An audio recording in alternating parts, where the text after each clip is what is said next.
ഒച്ച കേട്ടിട്ട് ഞാൻ ഓടിയായിരുന്നത്. അപ്പോൾ രണ്ടുപേരും അതിനുള്ളിൽ വീണിട്ടുണ്ടായിരുന്നു. അപ്പോൾ ആ ചേച്ചി പറഞ്ഞത് രണ്ടാളുണ്ട് അതിനുള്ളിലുണ്ടെന്നാണ്. അപ്പോൾ അവർ പറഞ്ഞതെന്ന് വെച്ചാൽ ഒരാളെ ഇറങ്ങി ക്ലീൻ ചെയ്യാൻ വേണ്ടി ഇറങ്ങിയതാണ്. അപ്പോൾ മറ്റാൾ താഴെ വീണപ്പോൾ രക്ഷപ്പെടുത്താൻ വേണ്ടിയിട്ട് അയാൾ ഇറങ്ങി, അയാൾക്കും ശ്വാസം കിട്ടാണ്ട് താഴേക്ക് വീണു. കുറച്ച് നേരം പടച്ചു. പിന്നെ ഞങ്ങൾ വരുമ്പോൾ കൊമളകൾ മാത്രം ഉണ്ടായിരുന്നു അങ്ങനെ പൊട്ടിട്ടുള്ളതിൽ, ചെരുപ്പ് പൊന്തി കിടക്കുന്നുണ്ടായിരുന്നു. അപ്പോൾ അതിന് ഫയർഫോഴ്സിനെ വിളിച്ചു. ഫയർഫോഴ്സ് വന്നതിന് ശേഷം എടുത്തത്. അത്രയ്ക്കും വലിയ ആഴത്തിൽ ഉള്ള ആഴം ഭയങ്കര ആഴമുണ്ട്. പക്ഷേ വെള്ളം ഒരു 2 അടി ആഴത്തിലുള്ളൂ വെള്ളം. പിന്നെ കുറച്ച് ചെളിയും വേസ്റ്റ് എല്ലാം കൂടെ ഉള്ളതാണ്. പിന്നെ 2 അടി ആഴത്തിലെ വെള്ളമുള്ളൂ. വെള്ളം അത്രേ ഉള്ളൂ, വെള്ളം കുറച്ചേ ഉള്ളൂ. പക്ഷെ ആ വെള്ളത്തിൽ ഗ്യാസ് ആയിരുന്നു അതിൻ്റെ ഉള്ളിലുണ്ടായിരുന്നു, വേസ്റ്റാണ് കൂടുതലുണ്ടായിരുന്നത്. അപ്പോൾ ഗ്യാസിൻ്റെ പ്രശ്നം കൊണ്ട് ശ്വാസം കിട്ടാതെ പടച്ചു വീണതാണ്. അതുകൊണ്ട് നമ്മുടെ നൗഷാദ് ഓട്ടോ ഡ്രൈവർ നൗഷാദിന് പറ്റിയ പോലെ സംഭവിച്ചതാണ്. ആദ്യം ഇറങ്ങിയിട്ടുണ്ടാവും ഒരാളായിരിക്കും. ആദ്യം ഒരാളെ ഇറങ്ങിയത്, മറ്റാളെ പിടിച്ച് കയറ്റാൻ വേണ്ടിയിട്ട് മറ്റാളെ ഇറങ്ങിയതാണ്. ആ സമയത്ത് ഇവിടെ മറ്റാളും അങ്ങനെ ഇവിടെ ഇല്ല, 2-3 ആൾക്കാരുണ്ടായിരുന്നുള്ളൂ.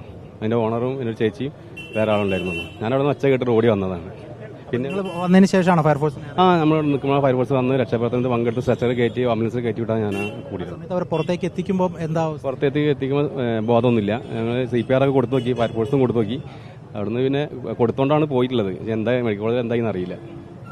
അരമണിക്കൂറോളായി ഫയർഫോഴ്സ് എത്തുമ്പോൾ. അതുവരെ അവർ വെള്ളത്തിനുള്ളിലായിരുന്നു. നേരത്തെ ഇത് ടോട്ടൽ ഓപ്പൺ ചെയ്തിട്ടുണ്ടായിരുന്നു. പിന്നീട് അതിന് കാലാവധി കഴിഞ്ഞപ്പോൾ മറ്റൊരാൾ കൈമാറാൻ വേണ്ടിയിട്ടാണ് ഇവർ ക്ലീൻ ചെയ്ത് കൊടുക്കാൻ വേണ്ടിയിട്ടായിരുന്നു ഇന്ന് രാവിലെ വന്നിരുന്നത്. ഏതായാലും ദാരുണമായ ഒരു അന്ത്യമാണ് നമുക്കിന്ന് 2 പേരുടെ ജീവൻ എടുത്തു പോയത്. അപ്പം ഈ ടാങ്കിൽ എന്തായാലും വെള്ളം ഉണ്ടാവും. ആ വെള്ളത്തിൻ്റെ റിട്ടേൺ ഗ്യാസ് അടിച്ചതുകൊണ്ടായിരിക്കും ഒരുപക്ഷെ ആദ്യമായിട്ട് ആൾ മരണപ്പെട്ട്. പിന്നീട് മറ്റേ ആളെ എന്ത് ചെയ്തു, സഹായിക്കാൻ വേണ്ടി പോയപ്പോൾ അയാൾ മുതൽ മരണപ്പെട്ടതാണ് ഉണ്ടായത്. ചേട്ടാ ഇവിടെ ഉണ്ടായിരുന്നോ? നമ്മൾ സ്ഥലത്തുണ്ടായിരുന്നു. എന്താ ആ സമയത്ത് എന്താ ചേട്ടൻ കണ്ടത്? ഞങ്ങൾ വരുമ്പോഴത്തേക്ക് തന്നെ ഫയർഫോഴ്സ് ഒക്കെ ഏകദേശം എത്തിയിട്ട് ഫയർഫോഴ്സാണ് അവരെ കൊണ്ടുവന്ന് വണ്ടിയിലേക്ക് കയറ്റി കഴിഞ്ഞു. ഫയർഫോഴ്സ് അന്നപ്പം തന്നെ ഏകദേശം ആള് പോയ മാതിരി തന്നെയാണ് ഉള്ളത്. ഇതിനകത്തേക്ക് നമുക്ക് പ്രവേശിക്കാന്ന് പറയുന്നത് വലിയ ബുദ്ധിമുട്ടുള്ള കാരണം ഒന്നാമത് അവിടെ വെളിച്ചുണ്ടായിരുന്നില്ല. പിന്നെ ഇവർ വന്നേരെയാണ് വെളിച്ചമൊക്കെ ഇട്ട് ഫയർഫോഴ്സ് തന്നെ ടോർച്ചും മറ്റു കാര്യങ്ങളൊക്കെ ഉപയോഗിച്ചിട്ടാണ് അതിലേക്ക് ഇറങ്ങിയത്. വെളിച്ചത്തിന്റെ ബുദ്ധിമുട്ട് നന്നായിട്ടുണ്ടായിരുന്നു രക്ഷാപ്രവർത്തനത്തിന്. നല്ല ആഴമുള്ള ടാങ്കാണ്. നല്ല ആഴുണ്ട്, ഒരു 1.5 ആള് ആയൊക്കെ ഉണ്ടാവും. അതിനകത്ത് കയറി കണ്ടോ? കാണാൻ പറ്റില്ല. ഞാൻ അങ്ങോട്ട് കയറാൻ പറ്റില്ല.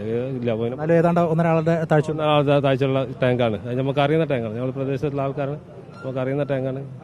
ഇതിന് മുൻപ് ഇങ്ങനെ ക്ലീനിങ് നടത്തിയിട്ടുണ്ട് ഇവിടെ? പക്ഷെ ഇവര് ഒരു അങ്ങനെ ക്ലീനിങ് ചെയ്യാനുള്ള ഒരു ഇതായിട്ട് വന്നല്ല. ഓരോരുത്തർ ഉപകരണങ്ങൾ കാര്യങ്ങളൊന്നുമില്ല. എനിക്ക് തോന്നുന്നത് ഒരു ചിലപ്പോൾ ഇതിനൊരു നോക്കിയിട്ട് പിന്നീട് വന്നിട്ട് ചെയ്യാന്നുള്ള ഒരു കണ്ടീഷനിൽ വന്ന ആൾക്കാരാണെന്ന് എനിക്ക് തോന്നുന്നത്. പക്ഷേ ഇങ്ങനെ അടഞ്ഞു കിടക്കുന്നതുകൊണ്ട് അതിന്റെ പെട്ടെന്ന് തുറന്നതുകൊണ്ട് ചിലപ്പോൾ പറ്റിയ അബദ്ധങ്ങളായിരിക്കും. കാലമായിട്ട് ഇത് അടഞ്ഞു കിടക്കും? ഇതില്ല, ഇത് ചുരുങ്ങിയ ദിവസങ്ങളായിട്ടുള്ളൂ അടഞ്ഞു കിടക്കുന്നത്. അല്ലേ, 1 മാസമല്ലോ അതേ ഉള്ളൂ. ഞാനും ഉണ്ടേനും ഇവിടെ. ഞാൻ പഠിക്കാനല്ല, ഞാൻ ആളെ കയറ്റിന് പണിയാണ്.